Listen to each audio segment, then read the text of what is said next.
Hey, Dr. Lamb, Good afternoon.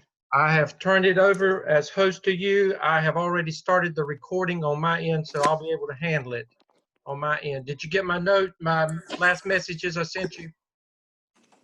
Yes, Okay, just want to make sure. I have everything, I think, from everybody loaded. Okay. And so, share screen.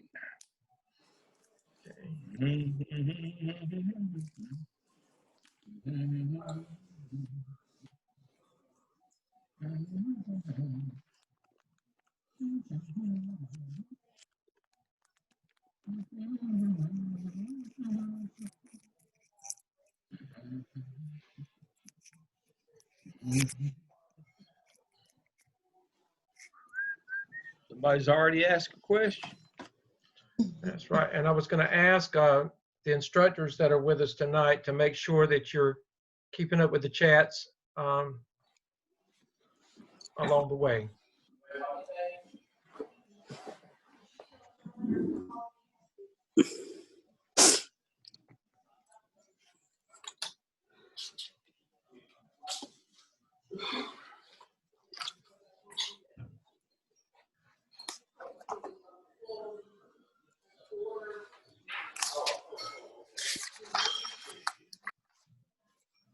So who's going to answer questions tonight? Okay, you We'll and all I hop in there. are up first, so it would be who's not up first. Dr. Revis, I'm here. okay, I saw Dr. Hamilton, and when Dr. Tobias and Dr. Crawford join, if they're with us, then they will be answering as well. Right here. Okay, they're here. Okay, good, Excellent. good. Gang's all here. That's right. Dale, I just sent you something in the mail.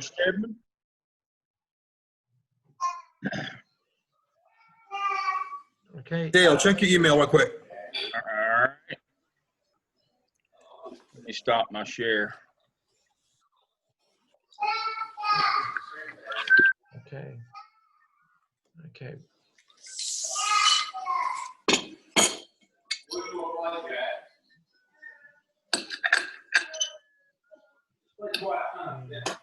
Okay.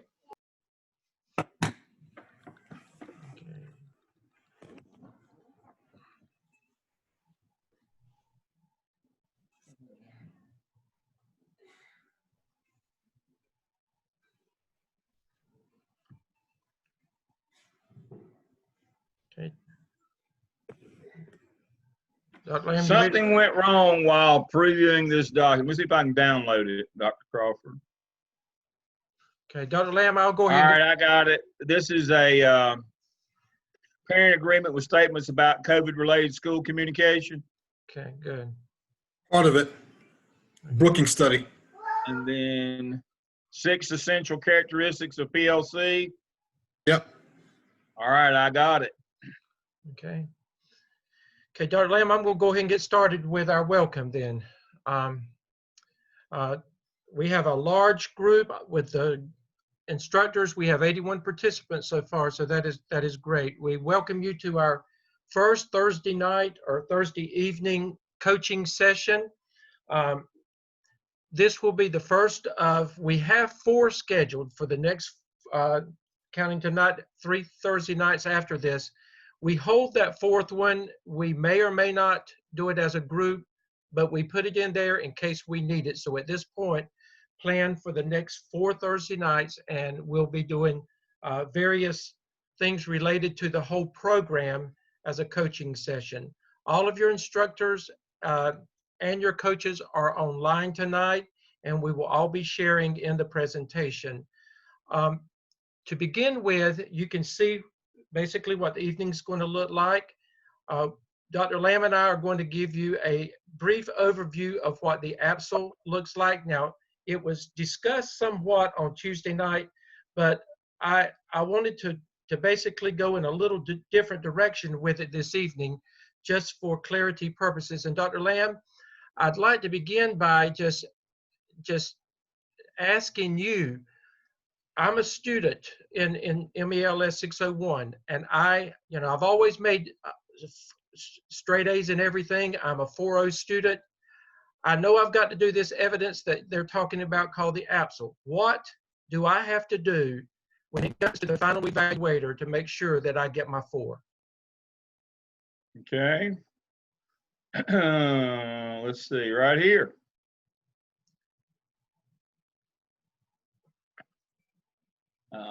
This is, good evening, everybody. This is Dale Lamb, Gardner Webb. This is the scoring rubric for the APSL. As you know, you have 6 evidences that are due during the course of the program. You will do 2 each semester. This semester, you'll do the APSL and the APTEL. You'll work with your coaches in your Blackboard shell to develop each of the tasks. They'll tell you when you can go to the next task. They'll tell you when you can go to turn it in and do a reference check and a originality check. And then it'll go to task stream, where an independent grader, evaluator that is trained on the state grading rubric, will evaluate your work on a 4-point scale. That would be emerging, developing, proficient, and accomplished. That's 1, 2, 3, 4. 4 being accomplished. You must average a 3 to pass. If you do not pass, they'll send your work back for revision, and your coach will work with you until you get it. We will not let you put your work in until it's proficient. We do not want work sent back. We will work with you on the things that you must do to get that work proficient. You say, Dale, why are we doing this? Well, this is the way you get your license. You cannot just sit for an exam at the end of this program and get a license. This portfolio is your exam for your license. You folks in South Carolina, additionally, will have to take the praxis. You folks in North Carolina will not have to take the praxis, but you both must have this portfolio in order to get your license, as we mentioned Tuesday night. And so this is not optional. It's not extra. It is integrated into the coursework, into your 601 class. This must be done. Your evidences must be met every semester in order to progress in the program.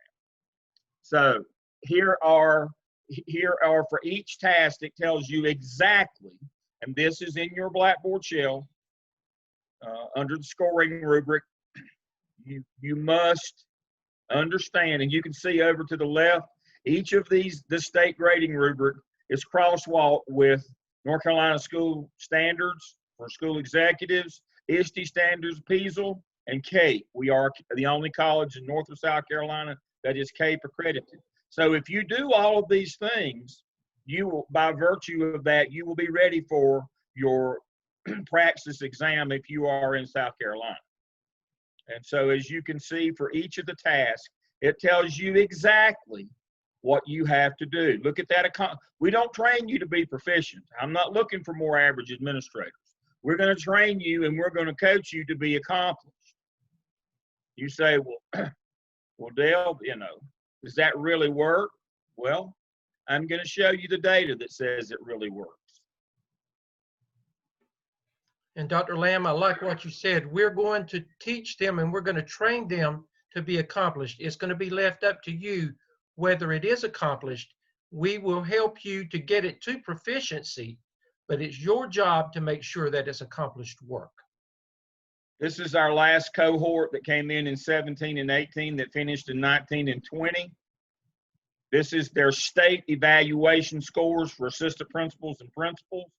Look at the 2 columns that I've highlighted, the percent accomplished and the percent distinguished, the 2 highest category ratings for principals, assistant principals in their job. You will see that on all 5 standards, Gardner Webb graduates are significantly higher than the state average in those top 2 categories. And what that will do for you as an institution is this.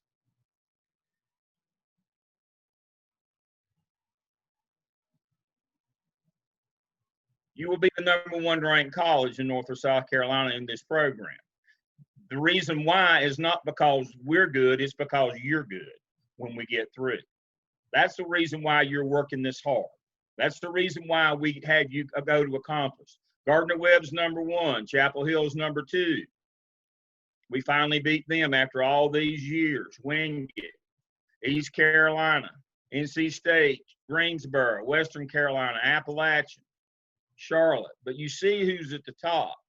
That's because of you folks, not because of us, but because of you.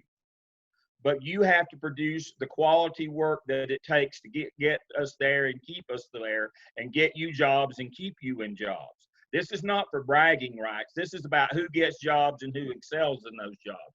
You got in this program to get out, to change your career, to get into a new line of work. Our job is to help you get there. But we're not just going to let you eke through and be average. That's not what we're here for. We're not training average administrators. We're training the very best administrators who can make a difference in the lives of the students and the parents and the communities in which they serve. That is our goal. Our motto at Gardner-Webb is Pro Deo et Humanitate, for God and humanity. Our charge every day is to serve you so that you can serve your communities that you work in. And so we get a lot of this at the beginning. Do I really have to do this? What's the fewest I can do, or what's the least I can do? The question that you need to ask is, what's the most I can do? I'm preparing myself. I'm training. And so I've got to do the very best that I can do, because it matters. We're playing for keeps here. We're talking about who gets jobs and who keeps those jobs. So we're going to train you on that accomplished level, on that rubric, not on the proficient level. And if we fall a little bit short, we'll still make it. But if we train you for proficient and we fall a little bit short, you won't make it. So that's my sermon from the mount to get this program started.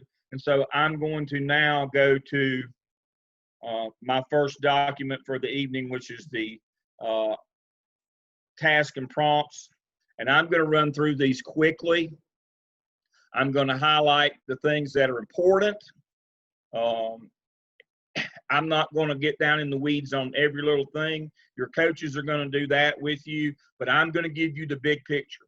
So what you're doing in the APSEL is you're trying to close the gap of achievement gap on a standardized test for subgroups in your school. It's called a closing the gap program. Every school, every public school, every charter school in North and South Carolina is required to have a closing the gap program where you look at your standardized test scores. Now, it has to be standardized test scores. It's something that comes out on your report card. If you're one of those people that believe that standardized testing doesn't represent what kids know, I can go for that argument, but it matters, or we wouldn't be keeping score. So if you're one of those people that says, well, I don't want to look at the standardized test scores, this program's not for you. Our job is to move the needle, to make a good number go up, which is student performance, or make a bad number go down, which is discipline and poor attendance. Our job is to do those things, and they are related. So this semester, we're going to work exclusively on student performance and professional development, which is the companion of student performance. We're going to work on that exclusively. Some of you asked Tuesday night about, will I get to some of the other things, school and community involvement? Will I get to managing student conduct? Yes, we'll get to those things later. But the heart of any school is the academic piece, the student performance. That's why we have school. That's our core competence. When I go down to Goldsboro, and I go quite often, we've got a center down there, and I go around the belt in Raleigh, going from west to east on 74, or on Interstate 40. After I make that turn and head south in Raleigh, the first exit on the right that I come to is exit 306, Jones Sausage Road. You know what they do at Jones Sausage? They make sausage. You know what we do in public school? We teach kids. That's our core competence. That's how we are evaluated on student performance. That's our sausage. And so that's why we start with this one. This is the most important thing. My doctoral group met last night, and they looked at the 5 areas of executive leadership, and they said, well, what order should we put these in? I said, well, if you don't know that, I can't help you. Student performance always comes first. It is the end-all, be-all of everything we do. It is the basis of school administration. Your job is to lead, inspire, and motivate, lead your school to better, more and better student performance. So we start with closing the gaps. That's the first thing we do. And in order to do that, first thing we do is we form a PLC. Now, some of you ask, can I use an existing PLC? As long as you lead it, And as long as you do data disaggregation, then that's fine. But it can't be an existing PLC that has another purpose. This PLC must disaggregate test score data. If you're in class, DIBELS, whatever, you know, end of course, in high school, end of grade, in grades 3 through 8, you know, performance metrics. That's what we're looking for. Standardized performance metrics for your school. That's what we're looking at. Now, if you don't have any from the past year, you'll have to go the year before because of code. I don't even have to look at the questions. Somebody's already asked that one. I'll bet $1 million. Go back to the last scores that you have. Really, really simple. And so you form your PLC, you set your norms and your value. What's a norm? Our norms and our values this is about student achievement. It's not about coming together to complain about what a bad person the principal is. This is only this PLC is focused on student performance on standardized test scores. That's our value. Our norms are we're going to meet on time. We're going to meet virtually. Everybody's going to be planned and prepared. You're going to be coming ready to share the strategies that you use. So we're going to set our norms and our values. We're going to select our PLC members. It may be a convenient sample. It may be that they're already in your grade level or whatever, but then tell us why you selected them or what their qualifications are. And then you have your first meeting. So you've got to research the tenants, norms, values of a PLC. You select your PLC, you have your first meeting. Get a picture if you don't get a video of you up in front leading it. I don't want a picture of you sitting in the back, you know. Don't be no back row Baptist here. You got to be up in front. I know Baptists don't normally sit in the front row, but you got to sit in the front row on this one. You got to be in charge. You got to be the leader. We need to see you leading that PLC. And what you're going to lead them in is disaggregating that data. You're going to pull that data in. Now, back in your norms and values section, you need to decide before you pull them together what your priorities are going to be. What's important? I would say look at your school improvement plan. What are the initiatives from that plan? If it's reading, then I would look, I would look most specifically at that. But you've got to figure out what your most pressing need is. What is your most pressing academic need? Which subgroup is it? And what do we need to work on? And then you're going to do a literature review about that. As I said Tuesday night, let's say our problem is reading. We looked at it and it's reading fluency. We've got a lot of non-native English speakers. That group is not doing well in reading. So problems reading fluency. We do a literature review on reading fluency, and it tells us, oh, it's phonics. That's what we need to be working on. Then we'll do a we'll do a deeper literature review, an annotated bibliography on schools that have established phonics programs for non-English speaking or second language students. And this is what they did. And so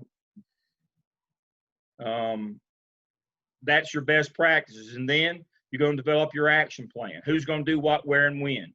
In your template, we've got a graphic organizer. That graphic organizer is going to become your best friend. We're going to do that every semester. We're going to do it twice this semester. For the action plan for your AppSell and for your professional development plan for your AppTel, we're going to use that same graphic organizer because guess what? When we get to the end of this program, we're going to put all these graphic organizers together and they're going to become your school improvement plan.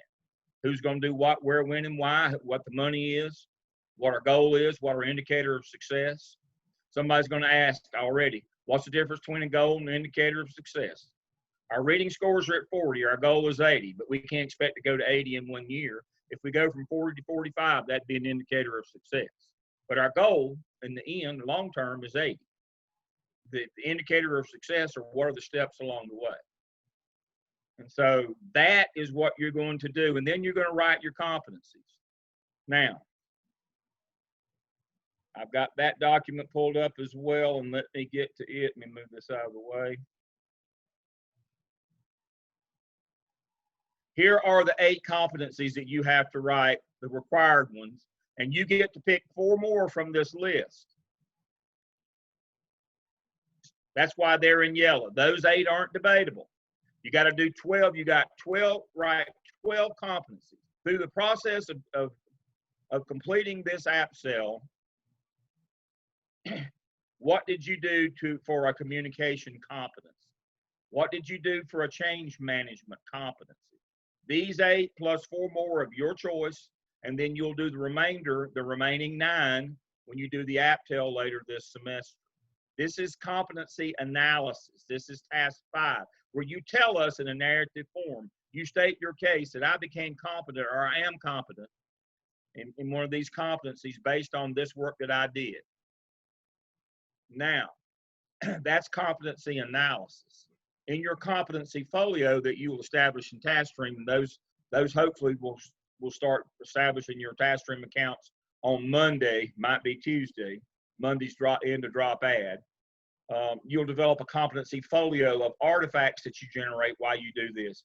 In your competency folio, you don't argue that you're competent. You show us the work that you did through a picture, a screenshot. For example, a communication competency would be where you did an email request to your principal to form your PLC.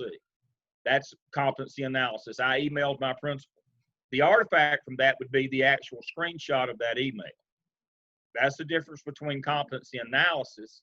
You tell us what you did, and a competency artifact where you show us the proof of that work that you did. Artifacts should be screenshots, should be things, agendas, minutes, pictures, videos, JPEGs, pictures, JPEG, PNGs, that's a screen grab. Should be things like that.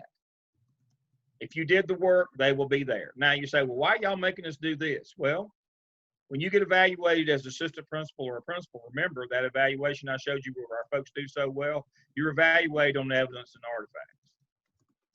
You have to write what you did for your evaluation, and you have to show what artifacts. And the evaluation manual that you'll see later on actually has, this is what we want to see in your evidence narrative. These are the acceptable artifacts from the work that you did.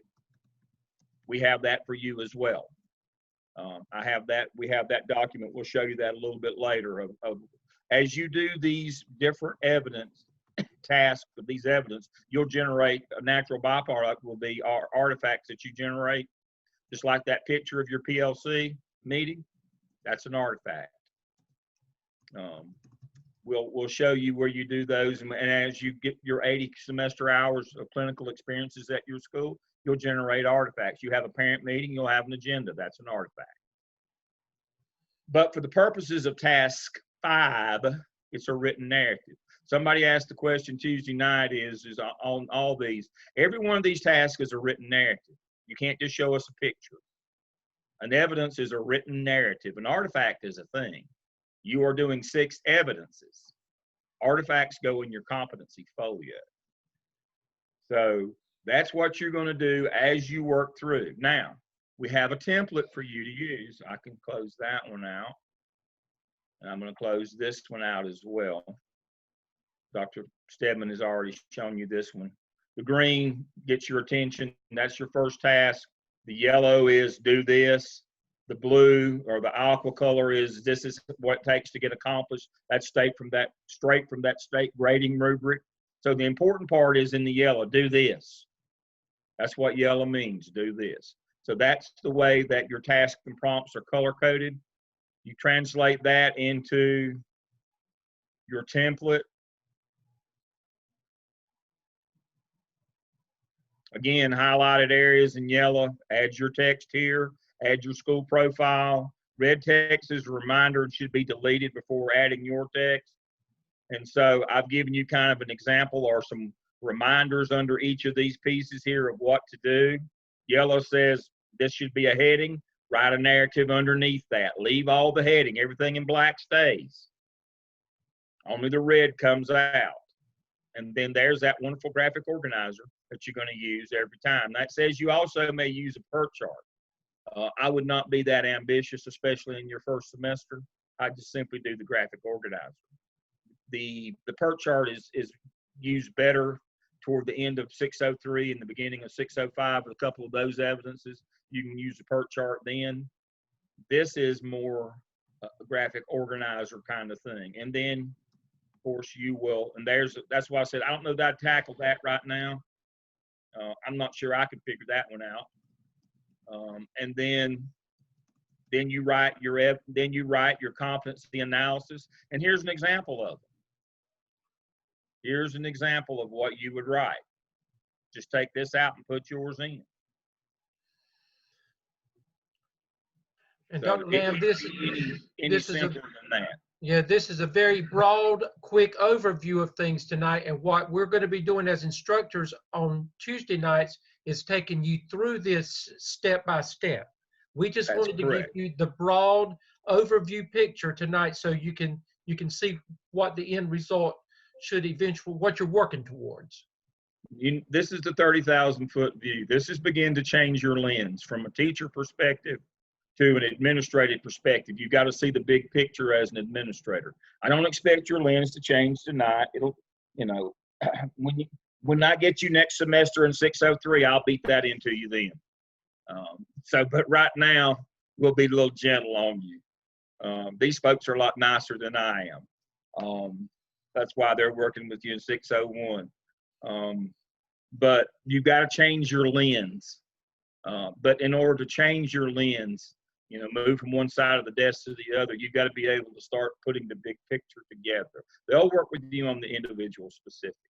And then we've got a helpful hints document as well. I think Dr. Revis put this together. Am I correct in that, Dr. Stedman? No, that's the one I put together. That's one you put together. Here's a helpful hints that will help you. I would read this before starting as well. And this is the kind of thing that they'll work with you individually in your classes on Tuesday nights. That helpful hints. And then here's an example. Again, this is just this one is just the bare bones example of what it's going to look like. You know, to show you where the sections, the headings that were left in. This is what it's going to look like in real life. It's written in APA. All the directions stay, the description and directions stay in. All the prompt directions stay in for each of the tasks. Don't take that stuff out. You're going to make it as easy as you can on your graders. The graders love Gardner Webb work because it's really easy. It follows the format. They know that it's anticipatory set. Those of you who are old enough to remember Dick and Jane books in primary grades, Dick and Jane books, the rhymes that's called anticipatory set. That's one of the best ways to teach emerging readers. Well, you know, the graders, we're doing the same thing with them. It's anticipatory set. They know what to look for. They see what you tell them what they can expect to see in each section. Creates anticipatory set. That's why grades are so good. It also helps you when you're doing your evidence writing for your evaluation as well. Makes it much clearer. Now, this, of course, is technical writing. This is not like when you're writing emails or writing in a journal. This is professional writing. You tell us what we're going to see, and then we see it. I'll have to call him back.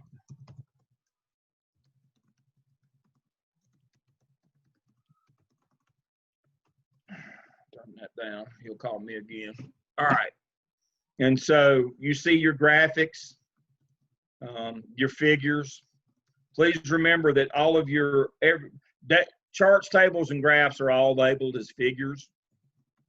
And we make sure we have those. It tells you in each section where you should have one of those. Here's your annotated bibliography.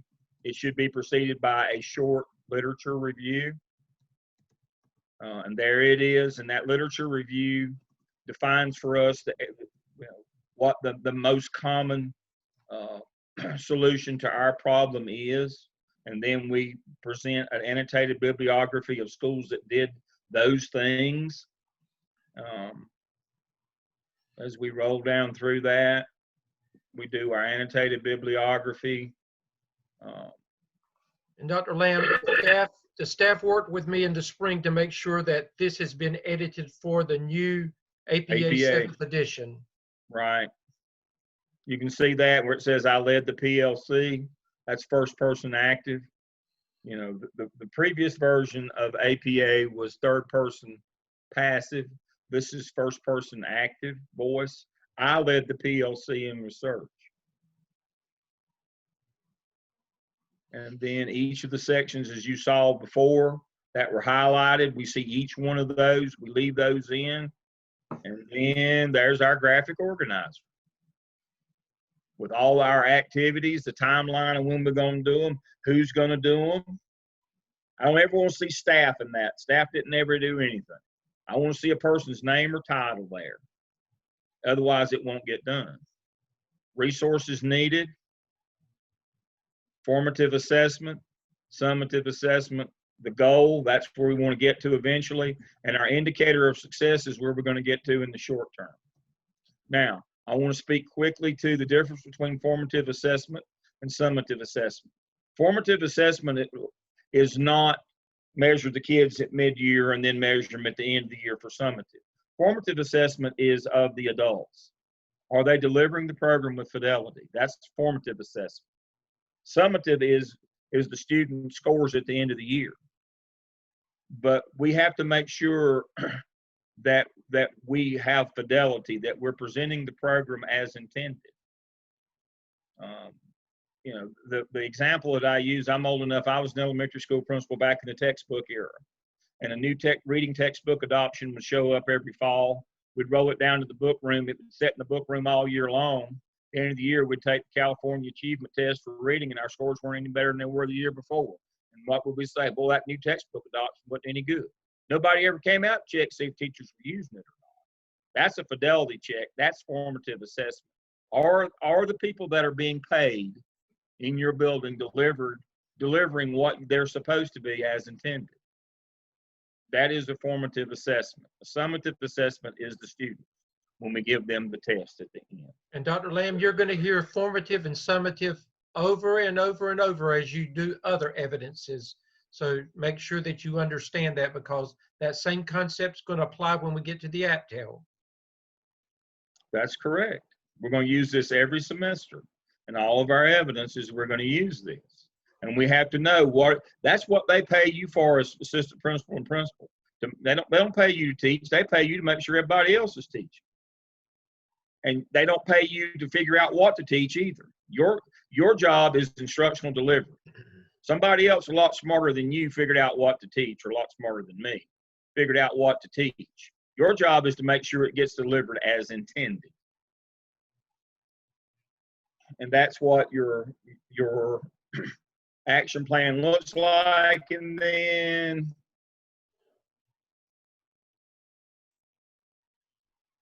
then you have your competencies: communication, change management. So that's what it's going to look like. Now, I would implore you, don't think. Nothing good comes out of that. You know, that's not what we're paying you for. Follow the directions. There's a lot of creativity. There's a lot of different ways that you can go. But there is a rubric that you're going to be graded on that the state set up.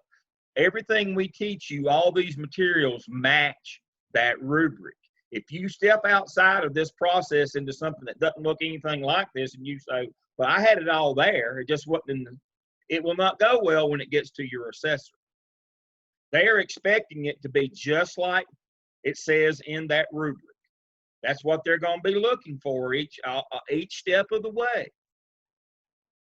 We're going to give you the opportunity as the program develops. It's called gradual release, which sounds a lot better than intentional abandonment. Gradual release, we're going to give you we're going to give you a little bit less every time, to eventually, by the time the fourth evidence rolls around, we aren't going to give you anything but a hale and hearty handshake and slap on the back and say, go. But you have to learn the process along the way. I can take two different papers with exactly the same material. One of them will pass and one will fail based on the format. It shouldn't be that way, but it is. So follow the process. It works. You will learn the process. It will become second nature to you. By the time that you finish the OMA early next semester, you will be ready to roll on your own from there. It will become second nature. You'll create your own templates. You'll have your own forms, and you'll be fine. But remember, going back to the original document tonight, there is a template that the state uses to grade your work. And if you step outside of that, it will not go well for you. Now, as I said, I think Dr. Revis has one here. She may be doing this one later, but it kind of gives you the overview of what we're doing, how all these things. But what we're talking about here is you complete your evidence as assigned by your coach. This is one part. You have the coursework piece, you have your evidence work, you have your clinical work where you get your 80 hours, you have a competency folio where you put your competency artifacts in. All these things work together. Everything is integrated. But you know, I can't implore you enough. I'm 3 minutes past my time. I can't implore you enough to make sure you follow the process. Dr. Lamb, that's why you say in 601 that you're Santa Claus, because you give them that template for the APSO and the APTEL. So you play Santa Claus in 601, and Yep. by the time they get through with the APSO and the APTEL, they should be able to follow their own template when they get to you in 603. 603. That's correct. All right. Okay. What have I next- missed? Yeah, next we have Dr. Revis is going to present with the graphic organizer that you just had up. Okay. Dr. Revis, are you prepared to share, or would you like me to? If you can just go ahead and pull it up, that'd be great. All righty. Unless you've closed it out. No, I've got it. Okay. Good evening, candidates. This is a graphic organizer that I developed in working with interns when I would go out and do intern visits with 601 candidates. It just kind of seemed to put the program pieces all together. Now, it may not for you, but I'm a very visual learner and I'm a sequential learner, so I like to see things laid out. And up at the top, it just talks about the different support people you have in your program. Of course, you always defer to your course instructor, but you have that clinical coach 2, clinical coach 1, which works with you in your internship, clinical internship hours. And then you have a task stream evaluator who is a blind evaluator who scores and evaluates your final product. So it's just a way to look at the program comprehensively and go through and who does what at each step. And I just think that gives you a way to look at it in a different way. Hopefully it's helpful to you. And that's all I want to say about it. All right. Thank you. And Dr. Lamb, I've already got these under week 1 in my 2 classes, and I'm asking the other, I'll make sure that everybody gets this information, but I'm going to ask the other instructors to make sure that you put it under week 1 as well for the students to have all these documents. Okay. All right. Who's next? Okay, next we have asked Drs. Hamilton, Tobias, and Dr. Crawford if they would, because they are all acting principals at this time, if they would share some information as it relates to, and they decided what they needed to say, developing your PLCs as it relates to COVID-19 and what you're dealing with. So I don't know, any of the 3 of you who will be speaking at this time can start. Who's going to start? Okay. Drs. Crawford and Tobias will start with PLCs, and then I'll pick up with the internship. With the clinical internship. Okay, y'all just proceed then as you've got it. All right. Do I need to pull something up for them? Yeah, if you would, Okay. Dr. Lamb, that document that I Okay. referenced earlier. So good evening, candidates. I'm going to be brief, particularly as we're looking at PLCs and looking at PLCs in the age of COVID. One of the first things I wanted to just share with you was something I found today, and it was from a Brookings Institute study that was done earlier regarding communication from schools and school districts. And this was done in New Mexico. And the article itself was a really good read, but the gist of the chart that you see in front of you is that wherever the data is high and positive, that was pre-COVID-19. And so if you look at that first one where it says my school provided guidance before COVID-19, that particular school or the parents, they was 90%. But after we went on shutdown, that dropped precipitously, as you see there, to under 30. And I'm sure, I mean, this was done in New Mexico, but I'm sure that wherever those questions would have been asked, you would have found the same thing would have been found. So with regard to learning how to communicate in this digital environment, where we're still learning what that looks like with parents, learning what that looks like within schools, how to use all of the communication tools that you're going to have to learn how to use to be able to, you're not going to be able to gather 8, 9, 10 people in a classroom at the school like you would have just a year ago. You have to figure out, what tools you can use to be able to have your PLCs and, be able to function such that you can get everything you need to get done. And so, Dr. Lamb, if you would scroll down to the second part of that document, again, just quickly, found this adapted from learning by doing. You're going to have all the information that you need with regard to what PLCs are and how they should function from before. And those documents are already presented for you under the week 1 documents. This, I think, gives you an idea of making sure that you have the spirit of a PLC so that you can really stay focused in on the work. One of the things that you need to learn how to do as an administrator is stay focused and not run off on instructional tangents, especially if you wind up in a school where you are the sole administrator. The idea of being focused and knowing what your data are and how you're reaching your goals based on all the individual data is going to be critical.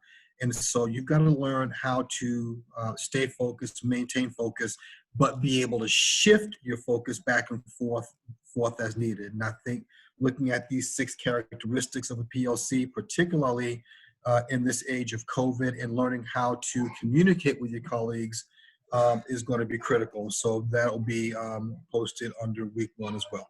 Thank you. Okay, and the document that Dr. Crawford mentioned was this document. This is your base document that you will work off of for PLCs. As Dr. Crawford just showed you, we have some other documents as well that take off from this, but this is the Holy Grail. This is the seminal work. You need to start with the 4s, what is a PLC, and then you can work up to higher level. But this is what he was referring to. This is where you will start, and then you will go to documents like he just shared with you. And that is in your Blackboard under APSL template and materials section. That is correct. So is anybody else going to use this document tonight? If not, I'll go ahead and close it out. Dr. Tobias. I wanted just to take 1 minute just to, number 1, support what Dr. Crawford just said. And number 2, to say as a sitting principal in the age of COVID, this is so appropriate for you all to be doing PLC work because all our teachers, they need to be supported by their PLCs along with us. I started my day at 8:30 this morning in a 9th grade PLC. That's how I started my day. And I had to because we're supporting the teachers and the students in that PLC. And you notice as the principal, I said I was a part of the PLC. So the work that you are learning to do, especially in COVID, is invaluable. And I cannot tell you how to run with it and learn how to do this well, because when we get out of this, you're gonna need this so much. So, I mean, I just wanna say, keep working at it and make sure you do it well and listen to all the advice that you've been given. Thank you, Dr. Tobias. Thank you. And last but not least, Dr. Hamilton is going to share with you the clinical internship, and she's going to put a twist on it as it relates to COVID-19 as well. Well, good evening. If I can share, let me see if I am able to share my screen, and then I'll just roll on from there. I'll stop my sharing. I've got your PowerPoint up. Oh, okay, well, go ahead, then that's good. Just go Can right everybody see ahead. that on the screen? We Yes, can sir. see it. Yep, we sure can. Okay. So, first of all, I just want to say, because Dr. Lamb always undersells himself, but trust me, folks, you just hang on to every word that Dr. Lamb says, because he is a huge influential leader in our state, and you can learn so much from him, and he will undersell himself, but just every week I learn from him. So just take advantage of this. So the internship requirements are in your Males Clinical Handbook. And so you're in this advanced course, of course. So you have 3 semesters, and each semester you will complete 80 semester hours of clinical activities. And you cannot bank these hours. You can't do all 240 hours in one semester and say, oh, here I am for the rest of the time. You cannot bank these. These will be aligned to your 21 competencies. And so this is what you will be doing, at least a minimum of 80 hours each semester in clinical internship activities that you will be documenting. And so on slide number 3, if you'll advance for me, please, Dr. Lamb. So this shows you that this semester you can actually start, because of COVID-19, you're being allowed to go back and do count any of the things that you did from the summer, from June 1st, for this semester. So because of COVID-19, it does make it a little trickier sometimes, especially if you're not in session. And then in your second semester, spring of 2021, you'll do 80 more hours, and you can start those hours in January of 2021. And then in your semester 3, which is your summer of 2021, you'll do your last 80 hours, and you can start those in May of 2021. So they can't be banked and they can't be carried over. So what's going to count towards your internship hours? So if you'll look in your Males Clinical Handbook that Dr. Lamb sent you via email, I think it's on page 5. It's on the screen. Correct. Good job. Thank you. So you'll see on page 5, you'll start seeing things that you can do to obtain your clinical hours. Dr. Lamb has those categorized by leadership opportunities, supervisory activities, technical knowledge. All of those are aligned for you right there in your handbook that he has sent to you. And then if you continue to scroll on down in that, you'll see some ideas that are unique to completing your internship requirements during COVID-19. So there's there for you as well. And if you continue to scroll on down, you'll also see where some of those activities are aligned to the competencies, the 21 competencies that you'll be working with. So all that is in your handbook. There are the 21 competencies listed for you in your handbook as well that Dr. Lamb sent to you. And so everything is laid out very clearly for you. If you have any questions, or you think you're struggling in any way in getting behind and obtaining your 80 hours, please reach out to your instructor or your clinical coach too for assistance so that we can help move you forward. So then if we can go back to the PowerPoint. Okay. Thank you, Dr. Hamilton. And then there's go back to the on the PowerPoint. PowerPoint, if you can go back to the PowerPoint. There we go.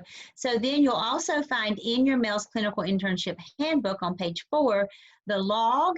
So you're going to keep this by date and activity, and you need to write down the number of hours that it took you. The log is there. Please use the log that is provided for you. The competency, you don't necessarily have to fill in for us, nor the proof. But however, you do have to make sure that what you're doing throughout your internship does align with each of the competencies, and you've had experience with each. And you might just want to jot yourself a note of what the proof is. But when you submit it to us, we need the date, the activity, and the hours. And then when you submit it at the end of this semester, you will have your supervisor's signature and your supervisor's printer name, and then you'll tally up the hours for us that you will total into that. And then we can go on to slide 6, which says, where do I put this at the end of the semester? And at the end of the semester, you're going to go into task stream, into folios and web pages, into the competency folio that you will create. You haven't done this yet because you don't have your task stream account yet, but you will get it hopefully starting next week. And then at the very bottom of the 21 competencies, you'll see right there where it says internship logs.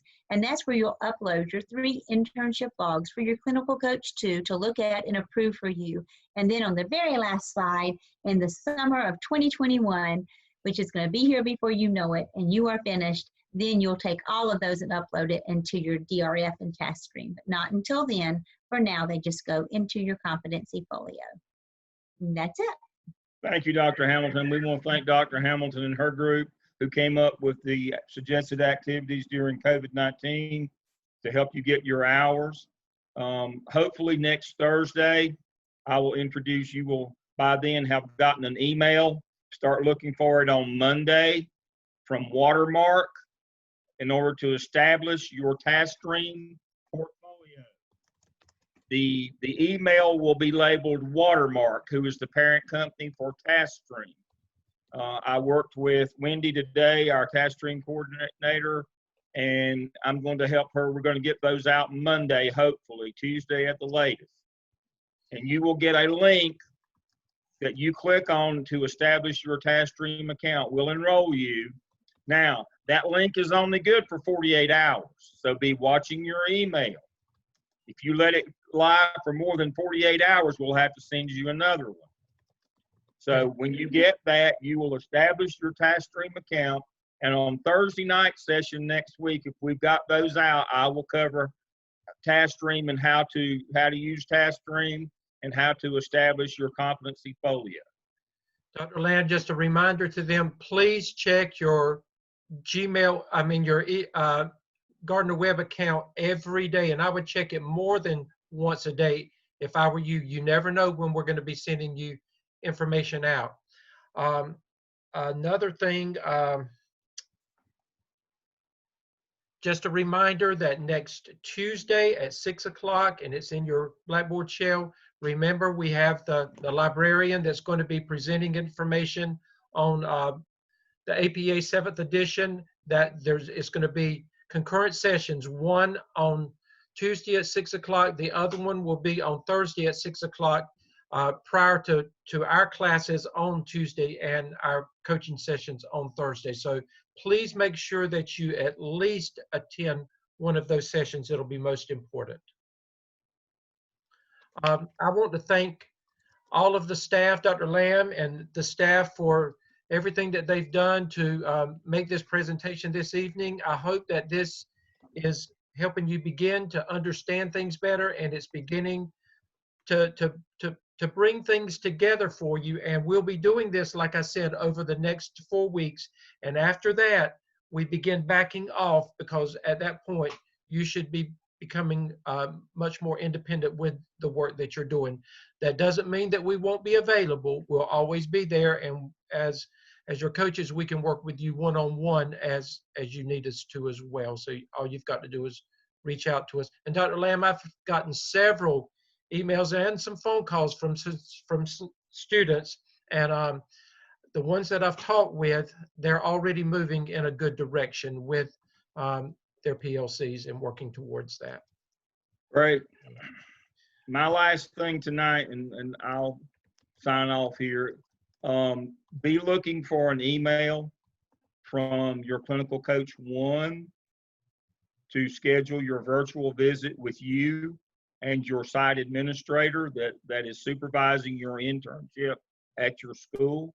Those emails started coming out earlier this week. I have one student who has responded, and so I have sent another email again today. We need to get those visits done as soon as possible. We need to see a live person that says, yes, I'm working with this student, that I'm supervising this internship. So be looking, checking your Gardner Web emails. Dr. Stedman said, be checking that email for a correspondence from your clinical coach 1. I do a few. I just do a handful. And I've got 10, Dr. Lamb, and I sent all of mine out yesterday. So I'm asking mine to please make sure that you respond back as quickly as possible with that. Okay. All right.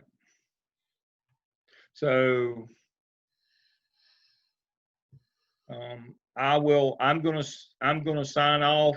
and let y'all continue to answer questions. I see more questions are coming in. I've got to move on. I will see you all next Thursday. Hopefully I can join for a little while next Tuesday. I've got class on Tuesday as well, but I'll try to join you for a little while. Thank you all for joining us, and thank you for choosing Gardner Webb. I'll see y'all again soon. Okay, thank you, Dr. Lamb.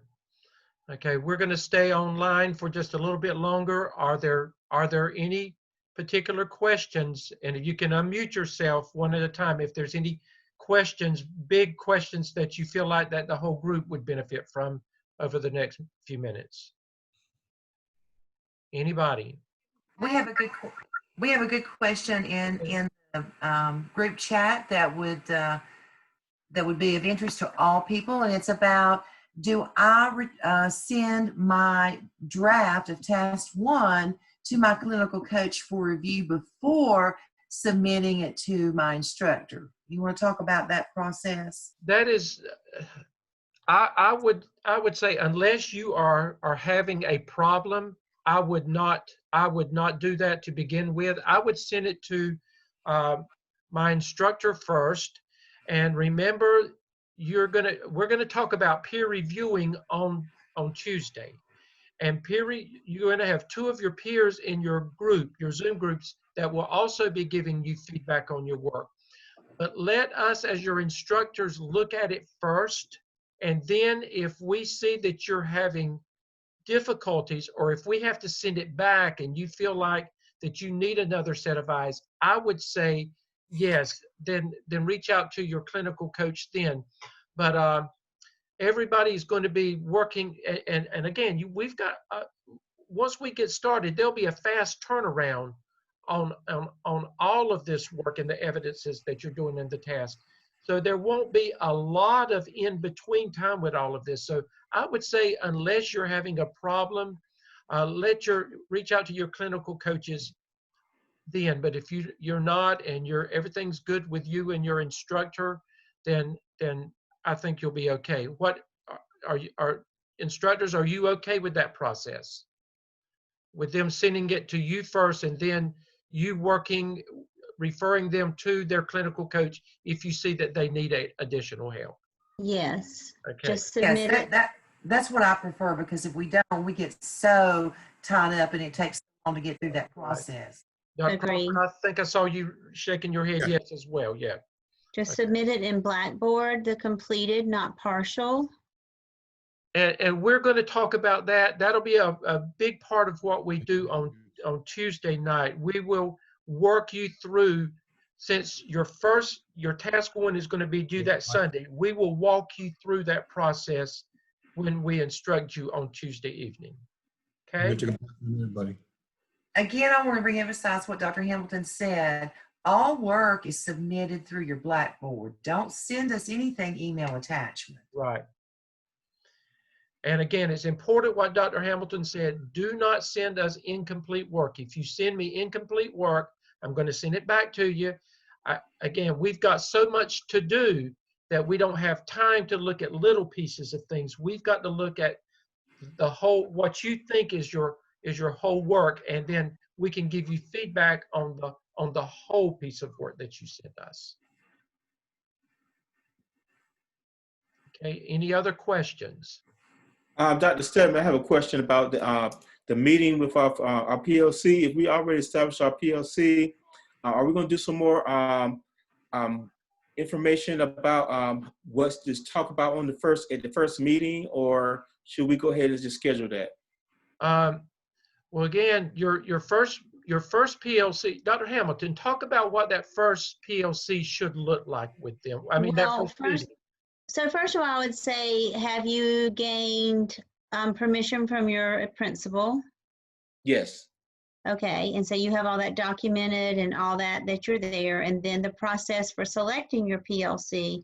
So that's where you are right now, is trying to determine who's going to be your PLC, and then you're going to have to determine your most pressing need, and you're going to have to start looking at data from your PLC. Your PLC will start looking at data to determine that most pressing need.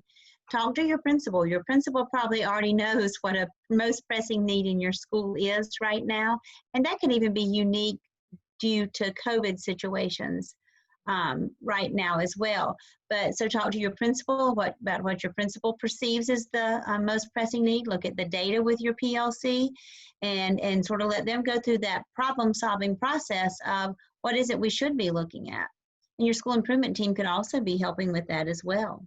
And that is going to be task 2, James, and we will lead into that on Tuesday night. But task 1 requires you to just meet with your team to just let them know, thank them for being a part of your team, let them know what your meetings are going to look like, establish the norms that Dr. Lamb referred to this evening, and look at a basic schedule. You know, when do we plan to meet? What will our meetings look like?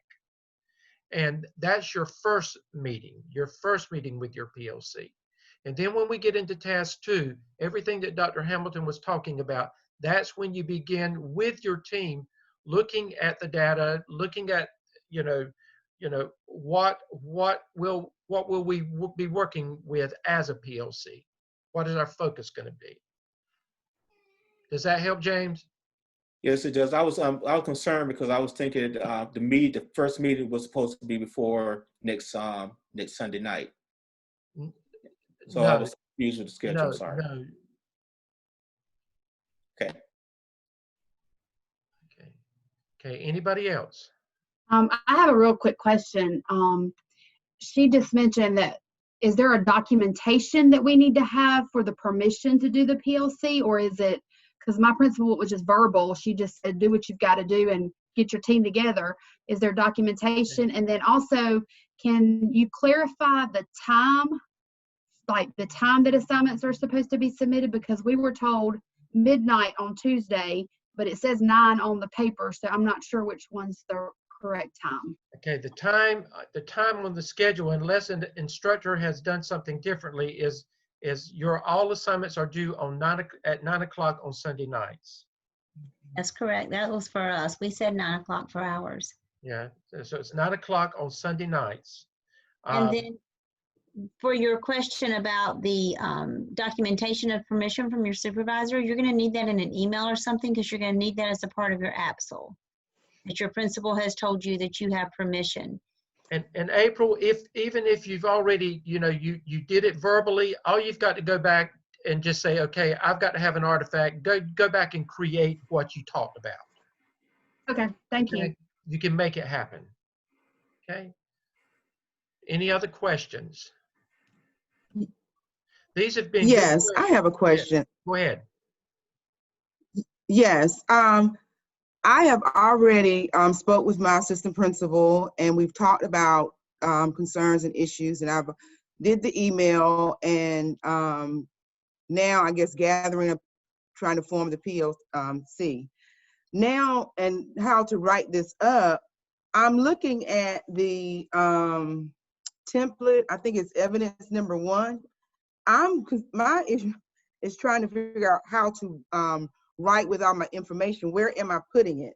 I have so much that I'm looking at. I hear it says part A. I'm wondering how I'm going, where am I writing this? Am I using this template here? Okay, Dr. Hamilton, would you like to respond to that? Will you say that one more time, because I didn't really follow you. I think she's wanting With my to know information that I'm going to be writing next week. We can't hear you. Dr. Hamilton, in doing her work, she wanted to know, when she's using the template, where does the narrative work go? They must follow the template exactly as it is presented. The template that you see in Blackboard, all you've got to do is to go beneath each of the topics and fill in the blanks with the work that goes underneath them. Dr. Crawford, anybody, do you have any other comments with that? But you follow the template just as it is written. You don't take anything away. You don't move anything around.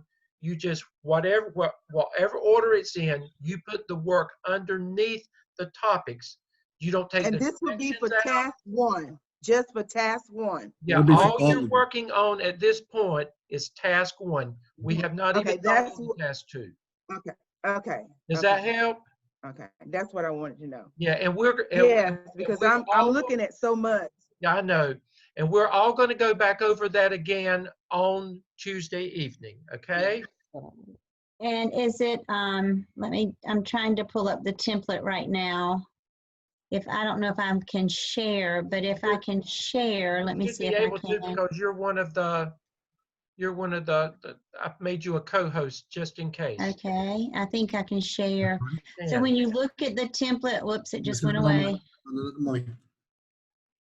It just went away. When you look at the template, right here, when you look at the template, Yes, you'll see here is the anything in highlighted in yellow, you're going to add text there. And once you add the text there, you're going to remove that highlighting. And anything in red, it's just a reminder for you, and you're going to take that out. So if you scroll on down, then before you even start task one, you're going to do a school profile. You're going to tell us about your school.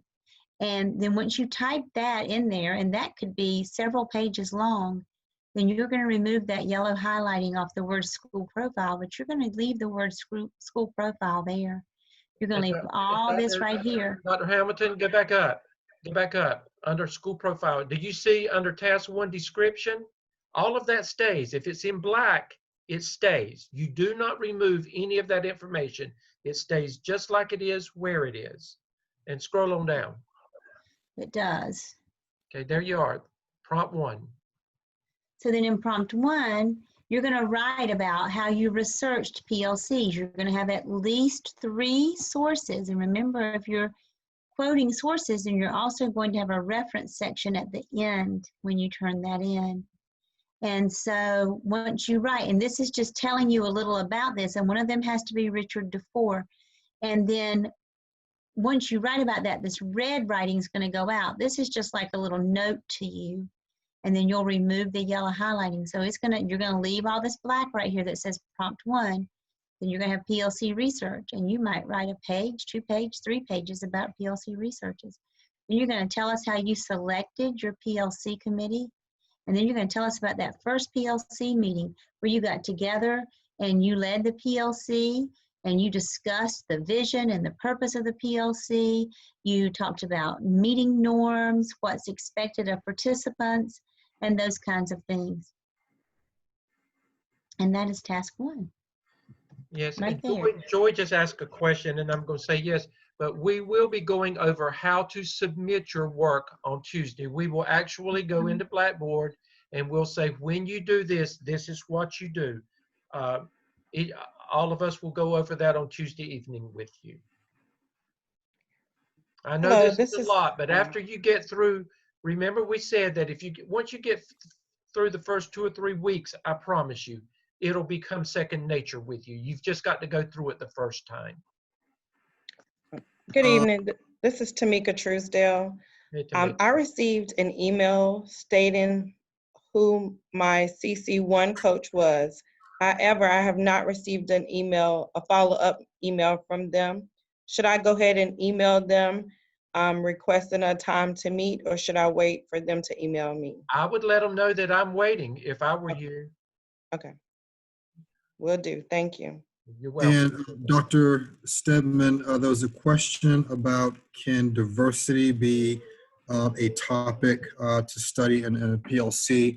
That one it sounds a little tricky. What you really want to focus on is an academic problem of practice. And so if you're going to do something around diversity, I would want to move into, for instance, if the African-American males are scoring at a 30 to 40 point deficit in reading and or math scores, then you could possibly tie diversity into that. But you really want to have an academic problem of practice. Diversity, it's a great topic, but it gets this wide real fast, and you don't have that kind of time. I would say I would say no, because the focus will be lost in what you're trying to do there. And if you look at your subgroups, as Dr. Crawford said, that will take care of maybe whatever it is that you need to look at. It must be, as Dr. Lamb said, it must be something that's tested, something that's measurable, something that's on your report card, something that is showing a deficit in your school, on your school report card. Okay? Okay, well, thank everybody for being here this evening. You have been a most wonderful group, and we thank you for your undivided attention. We hope that all of this has helped. You will get this video. I'm going to upload it. It'll take a while, but I will be getting this to your instructors later on tonight, and they will be sending you, this will be sent out via email, and they will also place it in Blackboard under week 1. Whenever we have video sessions or class sessions, you can always go back to that week in Blackboard and you will find it as an archived artifact there. Okay? So we will see everybody on Tuesday evening. Okay. Night. Good night, Good everybody. night.